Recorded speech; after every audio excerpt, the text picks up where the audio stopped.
ওয়ালাইকুম রহমতুল্লাহ। যে যেখান থেকে ভিডিওটা দেখছেন সকলকে আন্তরিক শুভেচ্ছা জানিয়ে শুরু করছি। আশা রাখি আপনারা ভালো আছেন, ইনশাল্লাহ আমিও ভালো আছি। আজকে যে গাছটা দেখতে পাচ্ছেন এই গাছটার নাম হলো উলট কম্বল।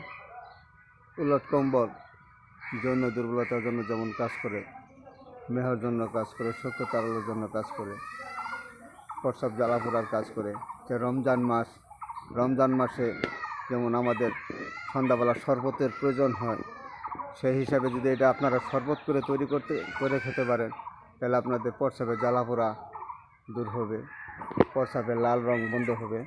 আপনারা এই যে এই উলট কম্বলের ডাটা সংগ্রহ করবেন।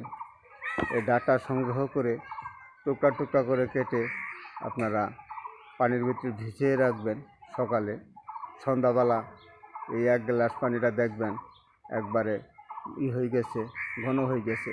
এটার ভিতরে আপনারা একটু দিবেন, কিছুগুলো ভুসি দিবেন, একটু কাতিলা গাম দিবেন, দিয়ে চিনি দিয়ে শরবত করে খাবেন।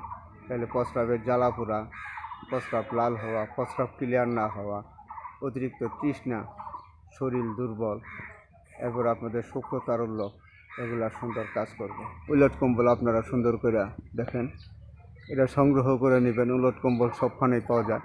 উলট কম্বল এটা অনেক লম্বা গাছ, এটা 8-10 হাত পর্যন্ত লম্বা হয়। ডাটাগুলা অনেক মোটা হয়। এই যে অনেক বড় গাছ, ডাটাগুলা মোটা হয়। এই যে ছোট ছোট এই যে বিচি হয়, যে এটা ফুল হচ্ছিল, ফুলের পর বিচি হচ্ছে, এই বিচির থেকে গাছ হবে। এটা সুপ্রতারণের জন্য খুব সুন্দর কাজ করবে। বীর্য গাঢ় করে সঙ্গমের স্থায়িত্ব বৃদ্ধি করে, এটা শারীরিক দুর্বলতা দূর করে এবং শরীরের